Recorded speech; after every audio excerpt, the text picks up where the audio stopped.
trust, the sacred, nature, the wilder world, it is all intertwined, my friends.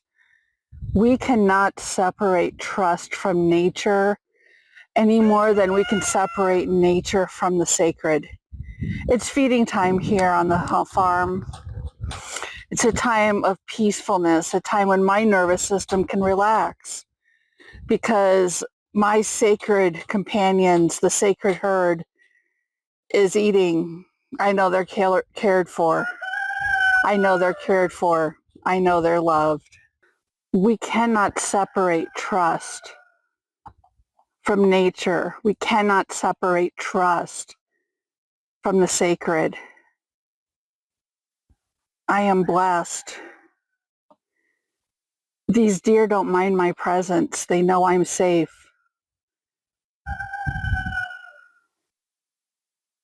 There's a car coming down the hill, and so they startle. But then they realize it won't bother them, and they go back to eating. They go back to taking care of themselves. They go back to doing what they need to do. And that is a lesson we need to take as well. That as the deer go about their lives, it's startled, and then it soothes its nervous system, and it goes. But the car is getting closer, and so the deer duck into the safety of the woods. Our sense of trust is wrapped up in that sense of nature, sense of safety, sense of sacred. Psychologists call the amygdala the part of our brain that controls those fight, flight, freeze, or fawn responses. Scientists call that the lizard brain, as if that's something to be ashamed of, as if that's something that isn't human. And yet it is part of our body. It is tucked deep, deep in the recesses of our brain. And so it is with nature that many of us find a sense of trust, a sense of belonging, a sense of safety.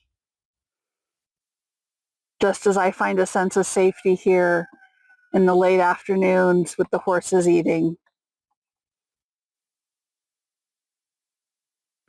Nature can tell us how to feel safe. Nature can tell us how to do what we need to do in order to support our nervous system, in order to make sure that we can take care of ourselves. Nature can remind us of that if we stop and pause and listen. And so for me, I take some time in the evenings to stand out here among the trees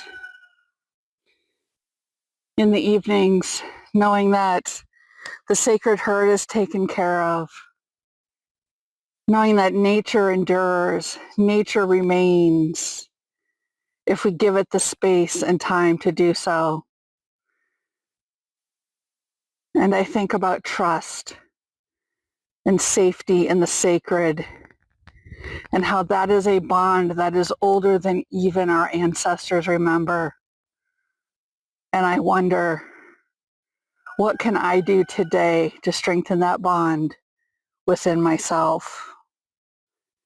And so I stand among the trees and I listen.